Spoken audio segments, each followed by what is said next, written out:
Must I have a niche to be successful in private practice? That's a question I get asked every day.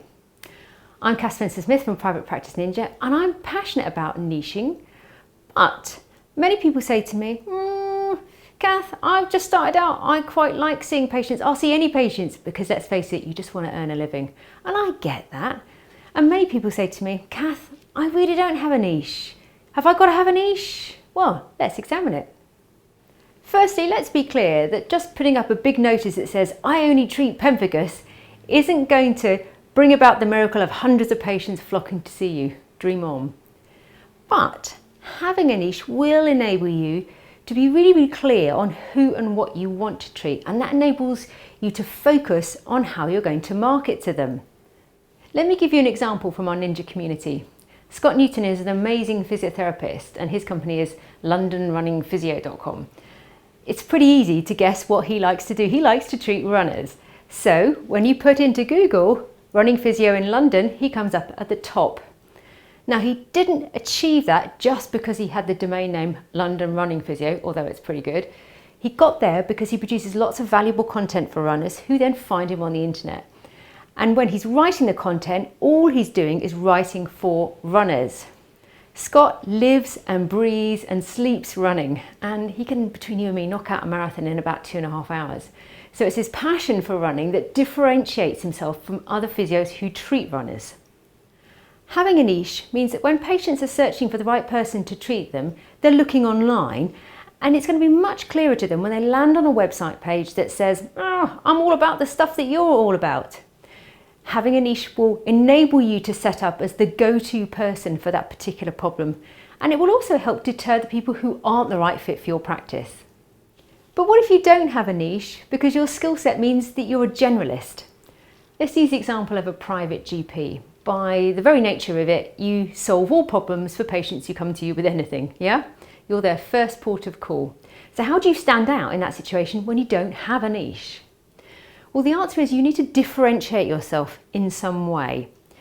And using private practice as an example as a GP, it generally means how can you set out your stall to say this is the particular kind of experience you're going to have when you're a patient coming to see me. Are you going to be the person, the GP, that you want to take the entire family to, or are you the soul of discretion and treat celebrities? You get the drift. If you're a generalist, it's super important to really work hard on your personal brand. We are doctors, but we're also human beings. Patients want to find us because they want to be treated in the way that we treat them. So how do you go about defining your niche? I'm going to be a bit cheeky here and say I think people are frankly lazy when it comes to thinking about a niche. What happens is they say, well, I kind of like treating this and I kind of like treating that. And what I want you to do is to focus on 3 to 5 tops key things or key people that you like to treat. And it's very important that when you're doing that, you think about all the factors that are important to private practice. So are they people who can afford to come to see you? Do they have a problem that actually is commercial? Let's face it, we have to have people who are coming to see us and paying to come and see us. And think about something that you're actually passionate about treating. There's no point in you replicating your NHS career in the private practice sphere. It just doesn't work. The mistake here is I see people go too broad.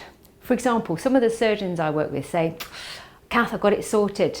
I'm an orthopaedic surgeon who specialises in disorders of the foot and ankle. That's great, but that's not going to differentiate you from the other 2,756 foot and ankle surgeons in the southeast.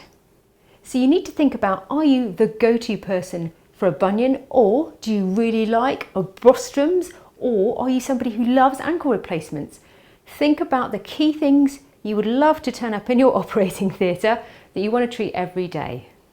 Now, there's an interesting disconnect when it comes to what we're talking about that we say we treat and actually what is out there on the internet.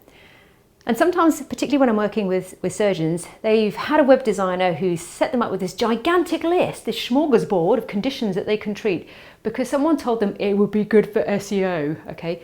Here's the truth. There are many number of ways to drive traffic to your website, but only when your site is set up well and it defines your niche that those browsers are going to convert into patients you actually book into clinic. So there's no point having a ton of traffic that when the patient arrives there, they go, I'm not really sure what he's good at. So start by choosing those 3 things that you really want to treat and adjust your messaging around that. I promise you it will bring you more patients, not less, unless you're thinking about actually setting up, a frostbite clinic in Bermuda.